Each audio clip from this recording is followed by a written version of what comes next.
Welcome back to the channel. Today we're looking at a Guilty Gear Strive developer backyard. It's been a while since we had one of these, and this is the first one after they've delayed their game. The game would be out at this point. Actually, the game would come out today, I think. Today would be the early access. So this developer backyard was definitely something that wasn't planned initially, but it is looking at the feedback we gave during the open beta test, which was, for all intents and purposes, kind of amazing. We did have some feedback notes that I'm very curious to see if they reach the developers, and also they usually share some stats that are pretty fun to look at. As a total from all languages, we received approximately 51,000 responses to the survey. That's some good data right there. Which character did you use the most during the open beta? Wow, Ram is popular. And then right below that, which character did you like the most in Guilty Gear Strive? And Ram just wins in all categories. Jesus. You guys need to be stopped. You guys are way too thirsty for your own good. I know it's not the swords. I know it's not the gameplay.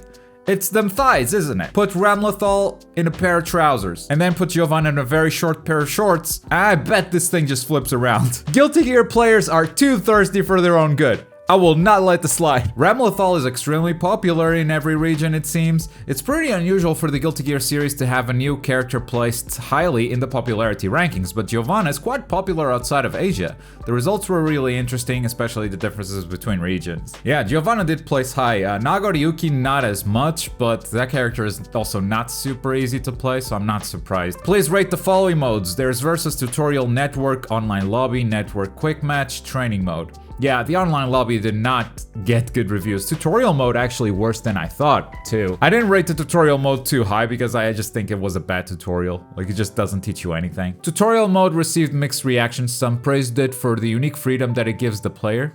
Who the fuck praised tutorial mode for the unique freedom that it gives the player? You want freedom, go to training mode. As opposed to a traditional textbook-style explanation. Others, however, pointed out that it lacks explanations needed for an introduction to the game. Yeah. It doesn't teach you anything. Our intent for the tutorial mode in Guilty Gear Strive is to show the player that they can enjoy fighting games without having to study. We intentionally left out explanations of game mechanics and the different uses for each attack button. To me, someone who's been following the game for a long time and who has actually played it in the past, this tutorial felt frustrating. And I already kinda knew how to play the game, so let alone someone who has never touched the Guilty Gear before. I think a tutorial mode should be good at, call me crazy, teaching you the game. If you want players to feel that freedom, okay, give them the options. But go like, hey, you can press any button here, and this cool stuff will happen. But if you just go, do whatever you want, like, we're just gonna mash random ass buttons and not much is gonna happen. I think their vision is really misguided here. We'll brush up on the finer aspects of this mode, but for the most part, we felt this style tutorial was successful. I highly disagree. And not just me, look at these votes. They're doing it again. They did it with a lobby mode when we said, no, your lobby sucks, please change it. They were like, we'll make some changes. We hear you, we'll make some changes, but we really like where we're at. What is the point of these surveys if you're not gonna change the stuff we don't like? Also in the finished game, the mission mode will include missions for practicing game mechanics such as wall break and Roman cancels, combos for each character, as well as a variety of techniques. Players who want to delve deeper into various mechanics or to level up their game can look forward to that. Absolutely. Have a mission mode where you can go into the nitty-gritty of stuff, but the tutorial needs to teach you the basics. You guys know Rennigan, right? He's a video editor for this channel. He has never played a Guilty Gear before. He's very much looking forward to Strive. He played the tutorial, he came out of it, he didn't know what a Roman cancel was, or how to do it. Didn't even know which buttons to press to do a Roman cancel, or a burst. Like, basic mechanical stuff needs to be in that tutorial. And obviously you don't need to use all of it. I mean, Guilty Gear is a complex game, but if you grasp a couple of things, then you can start getting comfortable with it. And the more you play, the better you get at the game. But if you don't teach that stuff in the tutorial, what's the point of the tutorial? Yes, maybe that stuff will be in mission mode, but again, if that's in mission mode, what is the point of the tutorial? The online lobby is the area from the test we need the most work on, and we have determined needs to be improved before release. Thank you. Even aside from server issues, it was difficult to use and hard to understand how it worked. Although we continually worked on internal improvements following last year's closed beta test, we realized we let everyone down. It's better than it was, for sure, 100%, but you let everyone down by sticking with that decision that no one liked. Here are some of the plans that we have to fix the issues. After winning a match, the player stays where they are in a battle-ready state unless their rating changes. So instead of you having to queue again for a match or to be battle-ready, you just stay battle-ready. Okay. Adding a rematch option. Wow. I did not expect this.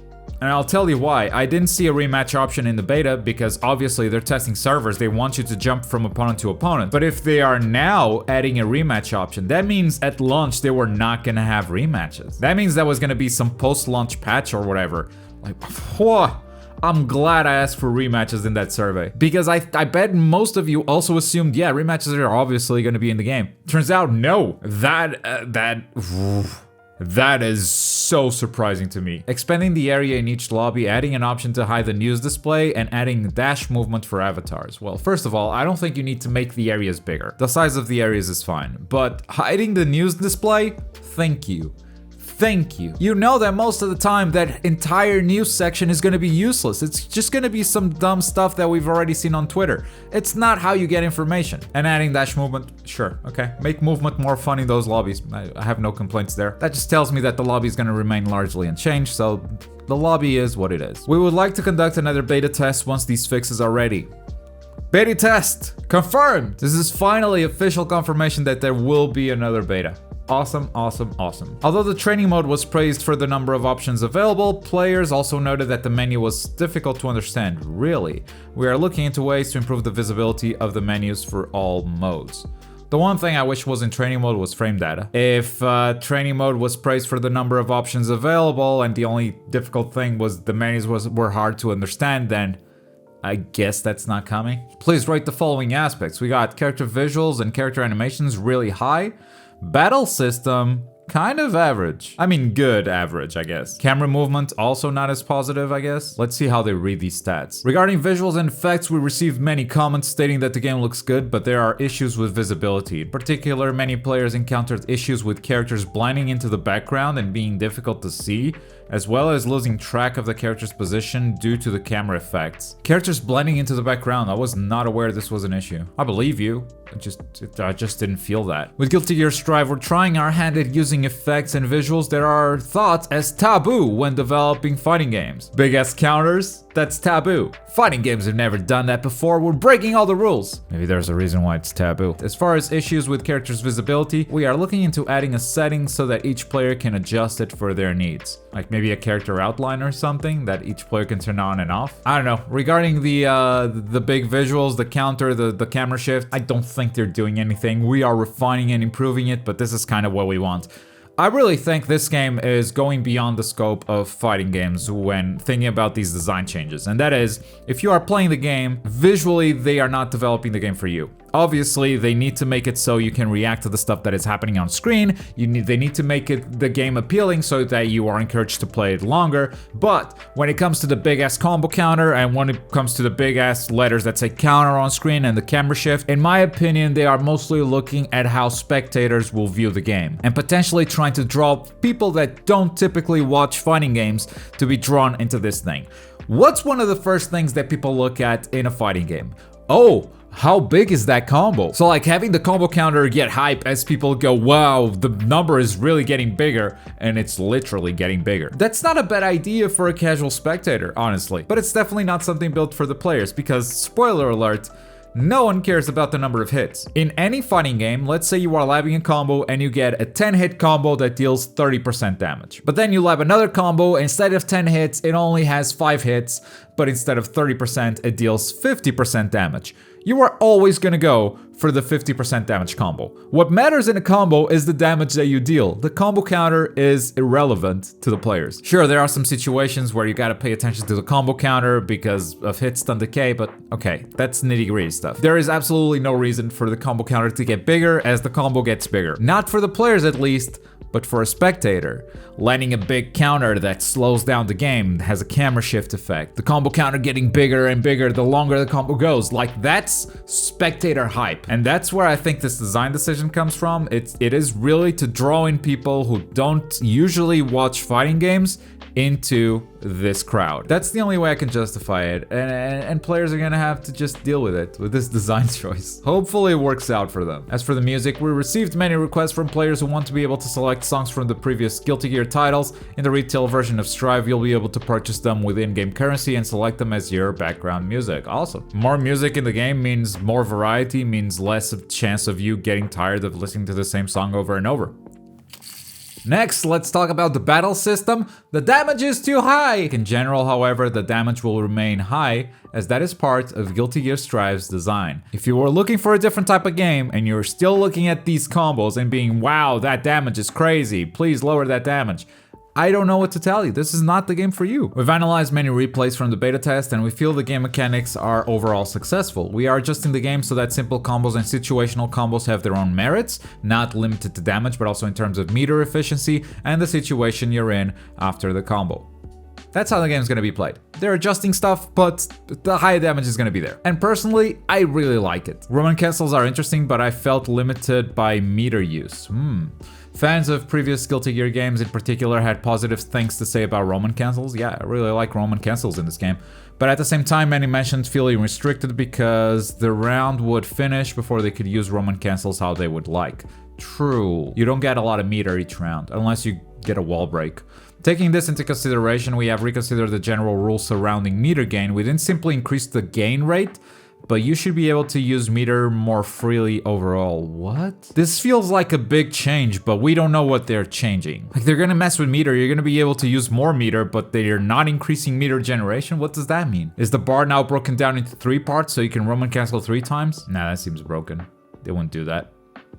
Would they? Maybe they keep meter between rounds? I don't know. This seems like a big deal. Jumping is too strong. Thank you. Thank you. This feedback made it. Oh, many players felt the neutral game was lacking due to anti-airs being too weak. Yes. While aerial options were too strong, making jumping a common choice. Not only that, chicken blocking. Like holding up back during a block string, that's the right answer most of the time. You just jump and block. We also determined that this needed improvement and have made significant changes. Nice. I can't explain each individual change here, but this is one point that will be very noticeable difference from the open beta test. Ooh. All right, from this we can infer stronger anti-airs, I think, but I wonder if there is anything defense-wise that is being changed. Like, are some moves not gonna be air blockable, for instance? Is there gonna be a bigger window of pre-jump frames where the opponent is vulnerable, so just holding up back in block won't be the right option most of the time? It's interesting. Get rid of infinites. Some characters have access to infinite combos.